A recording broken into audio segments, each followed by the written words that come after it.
আজকাল বেকারি থেকে শুরু করে ফাস্ট ফুডের সবগুলো দোকানগুলোতে কিন্তু সামান্য পরিমাণ পেঁয়াজ অথবা বাঁধাকপির যে পুরগুলো দেওয়া থাকে সেই পুরগুলো দিয়েই পেটিসগুলো বিক্রি হয় 50 থেকে 70 টাকার মতো। তো বাসায় বসে যদি আপনারা চিকেন পুর দিয়ে এত মজার এবং ক্রিস্পি একটা পেটিস বানাতে পারেন তাহলে আর বাহির থেকে কি কেনার দরকার আছে? আমার মনে হয় না।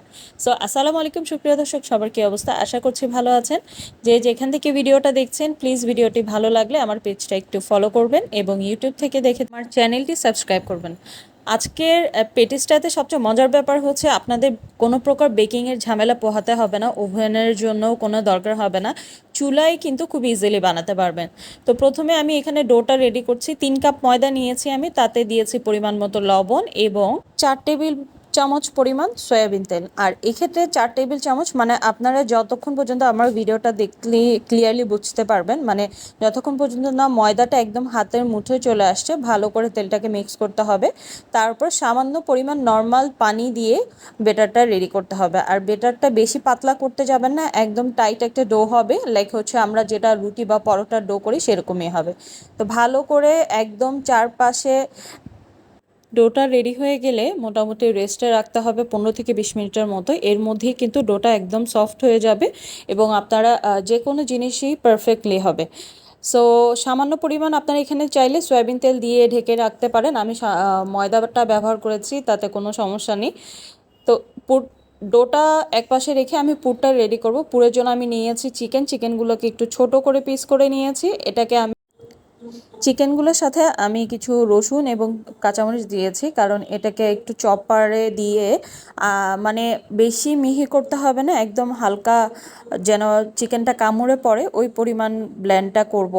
আর এটা বেসিক্যালি ব্লেন্ডও না, চপারে চপিং করা। সো চিকেনটা রেডি হয়ে গেছে, এবার হচ্ছে আমি পুরটা রেডি করব। এখানে আমি পেঁয়াজ দিয়েছি 2টা।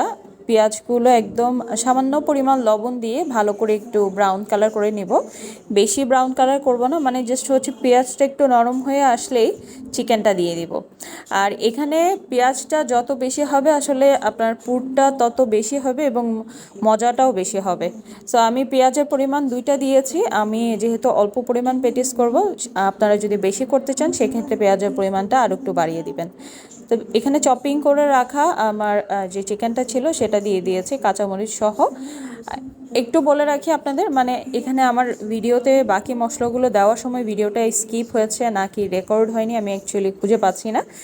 এখানে আমি আরও মশলাতে ব্যবহার করেছি, আদা বাটা দিয়েছি ½ চামচের মতো, তারপর গরম মশলা, জিরার গুঁড়ো, ধনিয়ার গুঁড়ো, হলুদ, মরিচ, এগুলো সব কিছুই দিয়েছিলাম ½ চামচ করে। সো সব কিছু দেওয়ার পর এভাবে মেখে কালারটা আসছে। তারপর আমি এখানে অ্যাড করেছি 1 টেবিল চামচ পরিমাণ টমেটো সস এবং সয়া সস। এই সব কিছু দেওয়ার পরে সামান্য পরিমাণ নেড়ে চেড়ে দেবো।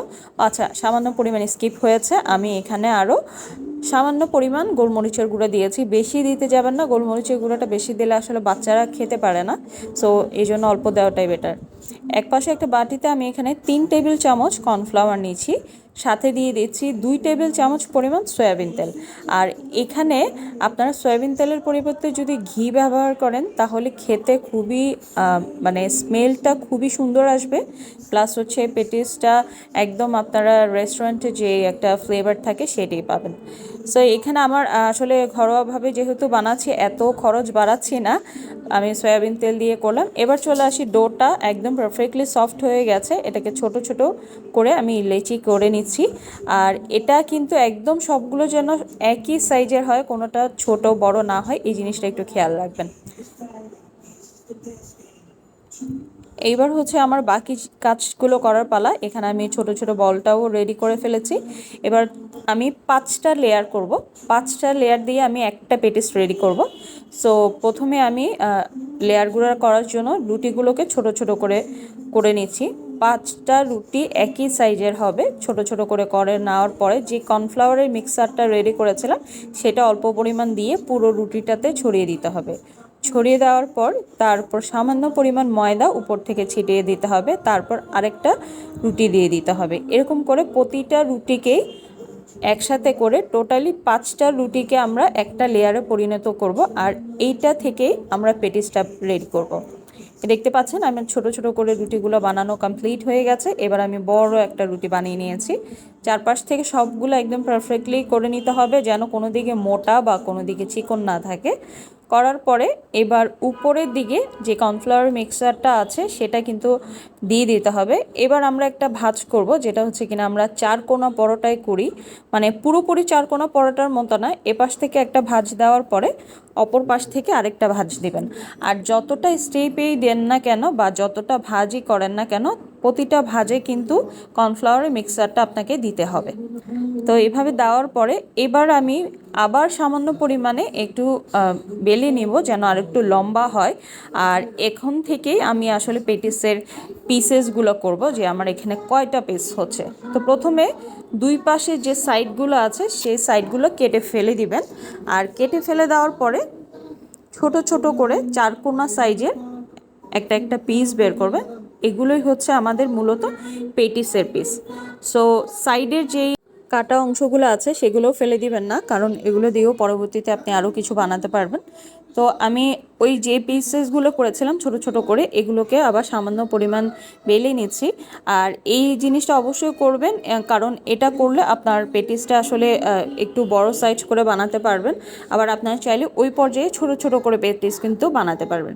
এবার একটু বলি আপনাদেরকে, এখানে পুর দেওয়ার পরে, মানে পুর দেওয়া হয়ে গেলে যখন ফোল্ডিংটা করবেন, এই ফোল্ডিংটার সময় যে সাইডের অংশগুলো আছে সেগুলো একদম একসাথে করে লাগাতে যাবেন না। মানে জাস্ট হচ্ছে একটা লেয়ার আপনার একটা পাশে লাগবে, বাকি লেয়ারগুলো যাতে ওপেন থাকে। আপনি যখনই এটা তেলে দিবেন বা বেকিংয়ে দিবেন, তখন কিন্তু লেয়ারগুলো পার্ট পার্ট, মানে আমরা দোকানে দেখি যে পেটিসগুলো একদম উপরের থেকে পার্ট পার্টগুলো খোলা থাকে। সো আপনারা যদি এক্স্যাক্টলি সেম প্রসেসটা আনতে চান আপনার পেটিসগুলোতে, সো একটা লেয়ার জাস্ট হচ্ছে পেটিসের গায়ে লাগাবেন। আমি দেখতে পাচ্ছেন একদম কর্নারগুলোতে সব কিছু কিন্তু খোলা আছে, মানে লেয়ারগুলো একদম খোলা আছে। তো এইভাবে করে আমি চারটা পেটিস প্রথমে যেই লেয়ারটা করেছিলাম সেটাতে বানিয়েছি। তারপর এখানে আমি ডিম ব্রাশ করেছি। ডিম ব্রাশ বলতে শুধু কুসুমটা দিয়ে ব্রাশ করবেন, পুরো ডিমটা দিয়ে ব্রাশ করলে কালারটা কিন্তু এক্স্যাক্টলি আসে না। সো কুসুমটা দিয়ে ব্রাশ করার পরে এই পর্যায়ে কিন্তু আপনারা চাইলে বেকিংয়ে রেখে দিতে পারেন। 20 থেকে 25 মিনিটের মতো বেকিং করলে, 170 সেলসিয়াস দিয়ে করলে হয়। আমি রেগুলারলি এভাবেই করি। তো আজকে কিন্তু আমি চুলায় করে দেখানোর কারণ হচ্ছে আপনাদের অনেকের কাছে বেকিংটা খুবই ঝামেলা মনে হয়, তো ইজিলি কীভাবে বাসায় বানাতে পারবেন সেটাই দেখানো। দেখতে পাচ্ছেন খুব সুন্দর কিন্তু কালারটা চলে আসছে।